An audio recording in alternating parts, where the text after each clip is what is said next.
ED ਦੇ ਵੱਲੋਂ ਜੋ ਆਮ ਆਦਮੀ ਪਾਰਟੀ ਦੇ ਮੁੱਖ ਮੰਤਰੀ ਦਿੱਲੀ ਦੇ ਮੁੱਖ ਮੰਤਰੀ ਅਰਵਿੰਦ ਕੇਜਰੀਵਾਲ ਨੂੰ ਜਿਹੜੇ ਸਮਨ ਭੇਜੇ ਜਾ ਰਹੇ ਨੇ ਉਸ ਨੂੰ ਲੈ ਕੇ ਲਗਾਤਾਰ ਚਰਚਾ ਛਿੜੀ ਹੋਈ ਹੈ ਤੇ ਉੱਥੇ ਹੀ ਮੁੱਖ ਮੰਤਰੀ ਭਗਵੰਤ ਮਾਨ ਅਤੇ ਦਿੱਲੀ ਦੇ ਮੁੱਖ ਮੰਤਰੀ ਅਰਵਿੰਦ ਕੇਜਰੀਵਾਲ ਦਾ ਇੱਕ ਵੱਡਾ ਬਿਆਨ ਸਾਹਮਣੇ ਆਇਆ ਤੇ ਉਹਨਾਂ ਨੇ ਕੇਂਦਰ ਸਰਕਾਰ ਤੇ ਤਿੱਖੇ ਨਿਸ਼ਾਨੇ ਵੀ ਸਾਧੇ ਨੇ ਤੇ ਕਿਹਾ ਹੈ ਕਿ ਈਡੀ ਦੇ ਵੱਲੋਂ ਜਿਹੜੀਆਂ ਸਾਜ਼ਿਸ਼ਾਂ ਨੇ ਰਚੀਆਂ ਜਾ ਰਹੀਆਂ ਨੇ ਤੇ ਚੋਣਾਂ ਤੋਂ ਪਹਿਲਾਂ ਹੀ ਕਿਉਂ ਸਾਡੇ ਨਾਲ ਇਸ ਤਰ੍ਹਾਂ ਕੀਤਾ ਜਾ ਰਿਹਾ ਹੈ ਤੇ ਉਹਨਾਂ ਨੇ ਕਿਹਾ ਹੈ ਕਿ ਇਹ ਸਿਰਫ ਔਰ ਸਿਰਫ ਚਾਲਾਂ ਨੇ ਤੇ सिर्फ और सिर्फ राजनीति है। पूरे मुद्दे नूं लैके सुणदे आ होर मुख मंत्री भगवंत मान ते दिल्ली दे मुख मंत्री अरविंद केजरीवाल दा की कहना है। पूरे देश में ये चलन बन गया है, जो भी कोई जनता के लिए काम करता है, कोई लोकप्रिय होता है जनता में, उसको उठा के जेल में फेंक देते हैं। किसी के घर ईडी आती है, किसी के सीबीआई की जांच आती है, फर्जी केस बना के ये जेल में फेंक रहे हैं। तो ये डिक्टेटरशिप है, ज़्यादा देर नहीं चलेगी तानाशाही।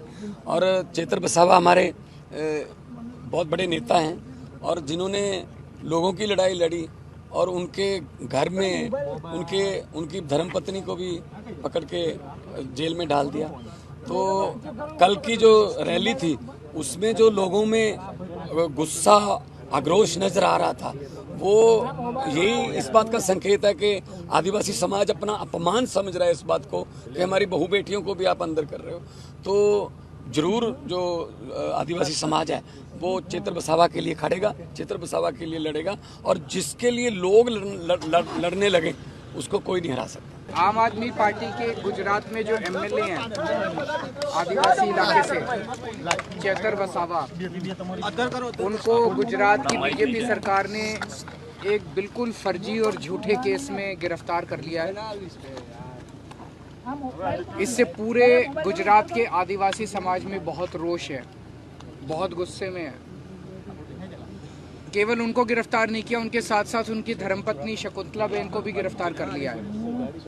ये तो हद हो गई। ये तो एक तरह से शकुंतला बेन तो आदिवासी समाज की बहू है, उनके घर की बहू है। उनके घर के बहू को भी बीजेपी ने नहीं छोड़ा। तो पूरा आदिवासी समाज रोष में है। कल हम लोगों ने रैली भी की थी जिसमें हज़ारों लाखों की संख्या में लोग आए थे, उन्होंने अपना गुस्सा जाहिर किया था। अभी हम उनसे मिलके आ रहे हैं, चेतर वसावा जी से जेल के अंदर। शकुंतला बेन से भी मिले हम लोग, दोनों ठीक हैं, स्वस्थ हैं, हौसले बुलंद हैं, लड़ेंगे, संघर्ष करेंगे और अंत पंत में बीजेपी को गुजरात से उखाड़ के फेंकना है और जनता उखाड़ के फेंकेगी। हम लोग तो बहुत छोटे हैं। एक मिनट बात कर लेना। और जनता इनको उखाड़ के अब इनकी हद हो गई है। सर से पानी उतर गया है इनके अत्याचार का, इनकी तानाशाही का।